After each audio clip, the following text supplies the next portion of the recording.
மகாபெரிவா சரணம். காமக்கோட்டி ஒரிஜினல் ஸ்நேகர்களுக்கு இந்த குரியகோஸ் ரங்காவின் பணிவான வணக்கங்கள், நமஸ்காரங்கள். நீ நம்ம பேச போகிற டாபிக்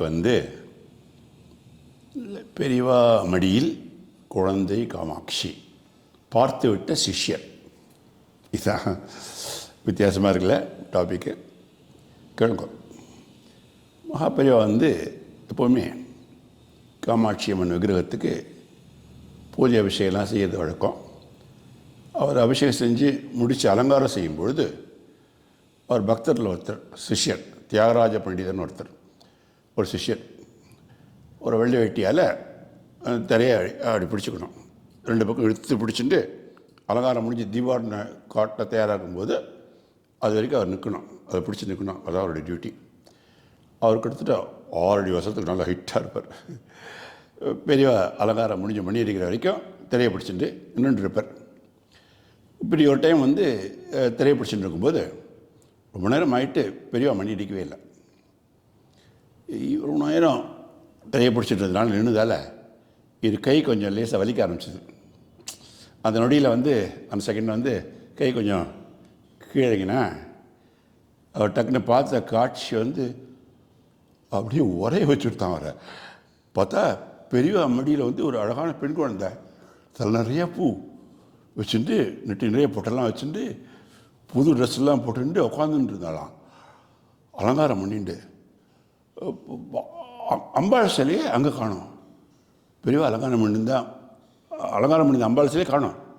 அந்த நொடியில் பெரியவா கையில் ஜலத்தை எடுத்து பின்பக்கமாக அப்படி தெளிக்க, டக்குன்னு இந்த பண்டிதரோட முகத்தில் தெளித்து டக்கு முடிச்சுட்டுறான். அப்புறம் திருப்பியும் அந்த திரையை மேலே தூக்கி பிடிச்சாரான். எல்லாம் ஒரு செகண்ட் நடந்தது தான். இந்த பண்டிதருக்கு ஒன்றுமே புரியல. நம்ம பார்த்த காட்சி என்ன? பெரியவா மடியில் இருந்தது பெண் குழந்தை யார்? அம்பாள் விக்கிரகம் எங்கே மறைஞ்சு போச்சு? அப்படின்னா நம்ம பார்த்த தரிசனம் கண்டது அம்பாள் தானா? காமாட்சி அம்மனியா? ஒரு புறம் சந்தோஷம், மறுபுறம் ஒரே மனக்குழப்பம். அதே நேரம் டக்குன்னு பூஜை முடிஞ்சு ஒலிக்க மணி திரை விளக்கினார். அம்பாள் தரிசனத்துக்காக பார்த்துட்டு இருந்தவள்லாம் பெரியவா தீபம் காட்டுறதை பார்த்துட்டு இல்லை நமஸ்காரம் பண்ணான், வழிபாடு பண்ணான்.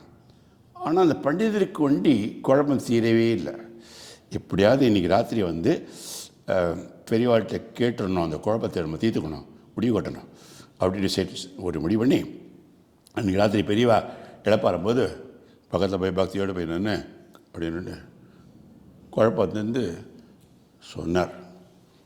பெரியவா அமைதியாக ஆமாம், நீ பார்த்தது காமாட்சி அம்மனை தான். இன்றைக்கி தரிசனம் பண்ணுறதுக்கு பாக்கியத்தை அம்பாள் கொடுத்துருக்கா அப்படி சொல்லிவிட்டு ஆசீர்வாதம் பண்ணிவிட்டு இதை வெளியே சொல்ல வேண்டாம் அப்படின்னு சொல்லியிருக்கார். இதை கேட்ட பண்டிதர் அப்படியே பூரிச்சு போயிட்டாரா. என்ன ஒரு மகாபெரிவா மகிமை, என்ன ஒரு பாக்கியம் அந்த பண்டித சிஷ்யருக்கு.